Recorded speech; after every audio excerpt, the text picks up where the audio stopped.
Iran അമേരിക്കയ്ക്ക് മുന്നിലേക്ക് വച്ച പ്രധാനപ്പെട്ട 10 പോയിന്റുകളിൽ ഒന്ന് ആ കടലിടുക്ക് ആരുടേതാണ് എന്നുള്ളതാണ്. അത് ഞങ്ങളുടെ കടലിടുക്കാണ് എന്നാണ് ഇറാൻ പറഞ്ഞിരുന്നത്, ഹോർമൂസ് അടക്കമുള്ള കടലിടുക്ക്. ഇപ്പോൾ ഇത് വെടിനിർത്തൽ പ്രഖ്യാപിച്ച ഏതാനും മണിക്കൂറുകൾക്കുള്ളിൽ ഈ സന്ദർഭത്തിലെ അടിസ്ഥാനപരമായിട്ടുള്ള ചോദ്യം തന്നെ ഇരു രാജ്യങ്ങൾക്കുമിടയിൽ ഉയർന്നു വന്നിരിക്കുകയാണ്. ഈ കടലിടുക്കുകൾ ആരുടേതാണ് എന്നുള്ളതാണ്. ട്രംപും ഇറാനും അവയ്ക്ക് ഒരുപോലെ അവകാശവാദം ഉന്നയിക്കുന്നു. അമേരിക്കയ്ക്ക് നൽകിയ 10 പോയിന്റുകളിൽ വെടിനിർത്തലിന് ഏറ്റവും പ്രധാനപ്പെട്ട കാര്യം ഇറാൻ കടലിടുക്കുകൾക്ക് വേണ്ടി അവകാശവാദം ഉന്നയിച്ചു എന്നതാണ്. വാസ്തവത്തിൽ ഈ അവകാശവാദം യുദ്ധത്തിനുള്ള ഒരു കാരണമായി മാറുകയായിരുന്നു. അതിനുള്ള ഗ്യാരണ്ടി നമുക്ക് ലഭിക്കണം എന്ന് ഇറാൻ പറയുന്നു. ഒമാനുമായി സഹകരിച്ച് ഇറാൻ ആ കടലിടുക്കിലൂടെ കടന്നു പോകുന്ന കപ്പലുകൾക്ക് നികുതി ചുമത്താൻ നിർദ്ദേശിക്കുന്നതായി മാധ്യമ റിപ്പോർട്ടുകൾ പറയുന്നു. മറുവശത്ത് ഡൊണാൾഡ് ട്രംപ് പറയുന്നത് അവർ ഈ യുദ്ധത്തിൽ വിജയിച്ചു എന്നാണ്.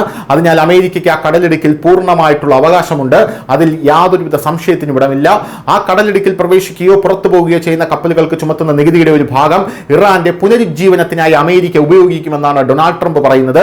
അമേരിക്കയും ഇറാനും തമ്മിൽ വെടിനിർത്തൽ ധാരണയിലെത്തിയപ്പോൾ ഇരു രാജ്യങ്ങളുടെയും പ്രതിനിധികൾ ഏപ്രിൽ 10 ഇസ്ലാമാബാദിൽ യോഗം ചേർന്ന് കരാറുകൾക്ക് അന്തിമ രൂപം നൽകാനിരിക്കുന്ന സാഹചര്യത്തിലാണ് ഇപ്പോൾ വീണ്ടും ഇസ്രായേൽ ലെബനോനുമേൽ ആക്രമണം നടത്തിയിരിക്കുന്നതും ഇറാൻ ഈ വെടിനിർത്തൽ കരാർ നിലനിൽക്കില്ല എന്ന് പറഞ്ഞിരിക്കുന്നതും അമേരിക്ക വീണ്ടും കടലിടുക്കിന് മേൽ വലിയ അവകാശവാദവുമായി രംഗത്തെത്തിയിരിക്കുന്നതും. നേരത്തെ തന്നെ ഇറാന്റെ 10 പോയിന്റുകളിൽ ഏറ്റവും പ്രധാനപ്പെട്ട പോയിന്റ് ഹോർമൂസ് കടലിടുക്കിനെ കുറിച്ചുള്ളതാണ് എന്നുള്ളതാണ്. US അവരുടെ ഒരു കൂട്ടം ആവശ്യങ്ങൾ ഇസ്ലാമാബാദിൽ അവതരിപ്പിക്കാനിരിക്കുകയാണ് ഇപ്പോൾ ഈ കടലിടുക്കിനെ കുറിച്ചുള്ള ചർച്ച ഉയർന്നു വന്നിരിക്കുന്നത്. അതിൽ നിങ്ങളുടെ ആണവ പദ്ധതിയും ബാലിസ്റ്റിക് മിസൈൽ പദ്ധതിയും പൂർണ്ണമായും നിരോധിക്കണമെന്ന് ഇറാൻ US-നോട് ഇസ്ലാമാബാദിൽ നടക്കുന്ന ചർച്ചയിൽ പറയാനിരിക്കുകയാണ്. ഇറാൻ ഈ ആവശ്യങ്ങൾ യാതൊന്നും തന്നെ അംഗീകരിക്കില്ല എന്നുള്ളത് പകൽ പോലെ വ്യക്തമാണ്.